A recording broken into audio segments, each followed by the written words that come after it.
This is just a quick overview of the next section, 7.5, Factoring Quadratics in Standard Form. Let's take a look at some of the things that I'd like you to know as an overview. First of all, you might be wondering, what is a quadratic?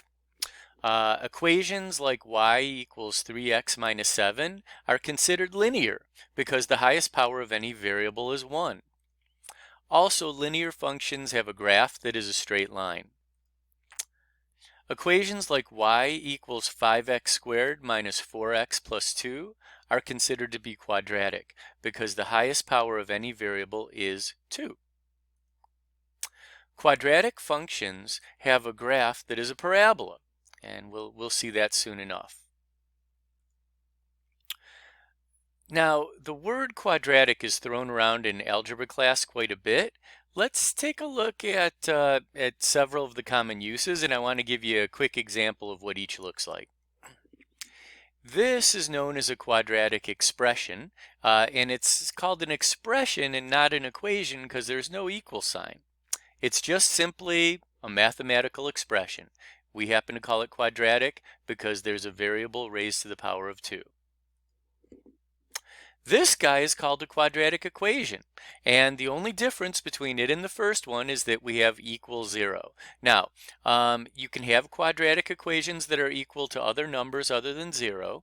It's just that because there's an equal sign in this thing that we've written, we call it an equation, but it's still quadratic. Highest power of any variable is 2. This is called a quadratic function.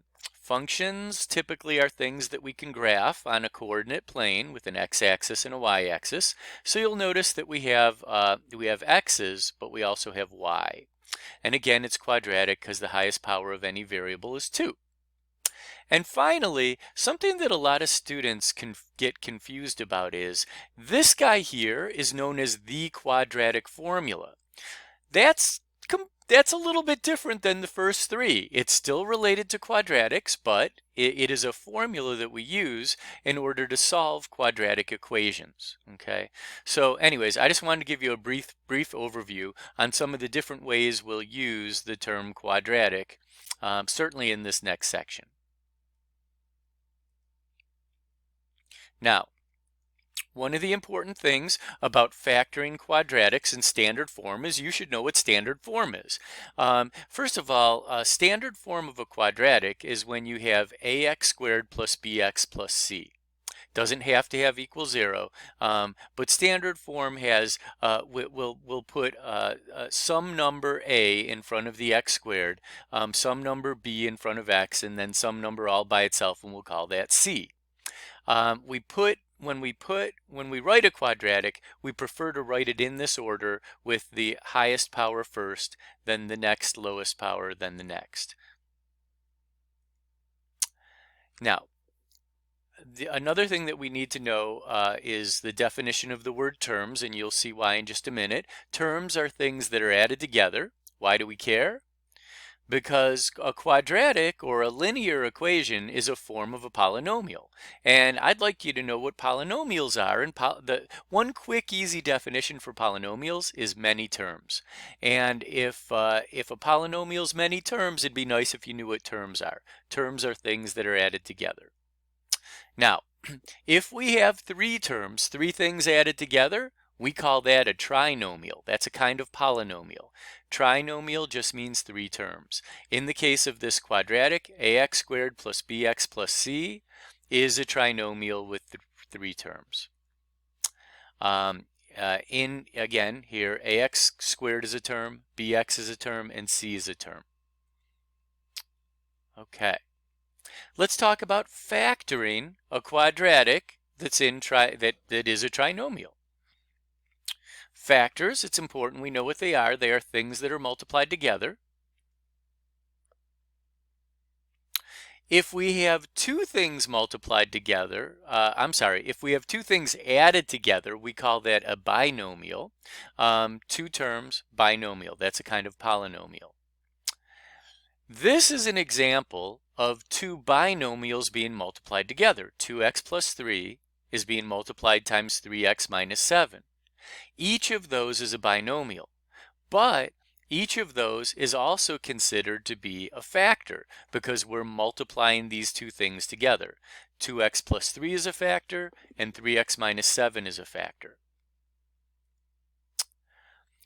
The trinomial 6x squared minus 5x minus 21 is considered to be a product of those two factors. So one of the things we're going to do in today's lesson is we're going to learn how to take trinomials like this and break them up into factors like this, usually factors made up of two binomials.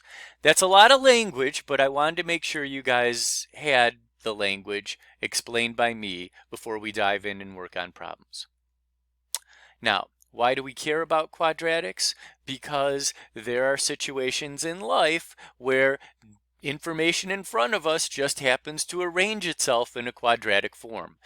For instance, this was kind of interesting. This is a pattern of tiles that the pattern itself is a quadratic pattern.